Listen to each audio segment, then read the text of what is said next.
The unique challenge in the custom space and the trade space is we're trying to do two things. We're trying to protect our national economic security from imports that unfairly undercut or harm our domestic industries. And we're trying to keep fake, counterfeit, or unsafe products from entering the country. The core challenge is all of that harm, all that activity is frankly finalized overseas and then sent here. When the harm gets here, it's a thing that doesn't talk to you. It's a product. It doesn't look nervous when you interview it.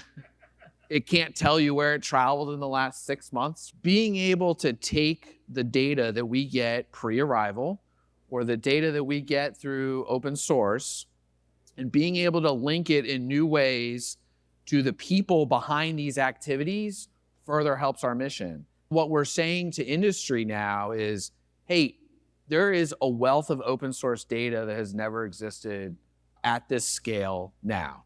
To say that you no longer know is increasingly not an acceptable answer. At the same time, we're also asking industry, what sort of industry standards or tools that you are using to answer these questions that we can potentially leverage?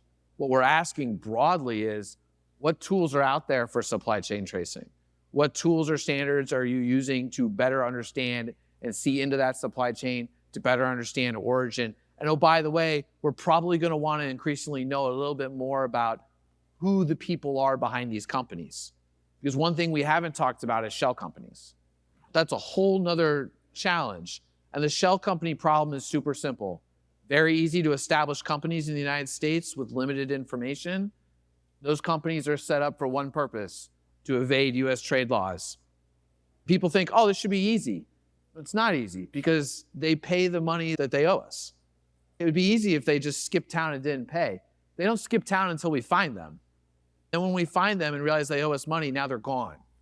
The truth is they've probably set up other shell companies and they're just waiting to show up as a brand new company. Data and verifiable credentials, knowing the people and the entities that are behind these companies, what they're really doing overseas, what processes they're leveraging overseas, all that data combined with open source data is going to increasingly help us. Imagine you open up your box shipped to your door of whatever you or your spouse or your kids ordered, and you had to find out from that box where exactly were you manufactured. The box won't tell you anything. Our officers and our import specialists, that's what they have to work with, plus whatever data we can get them. That's the core challenge of the time. That is what we're faced with.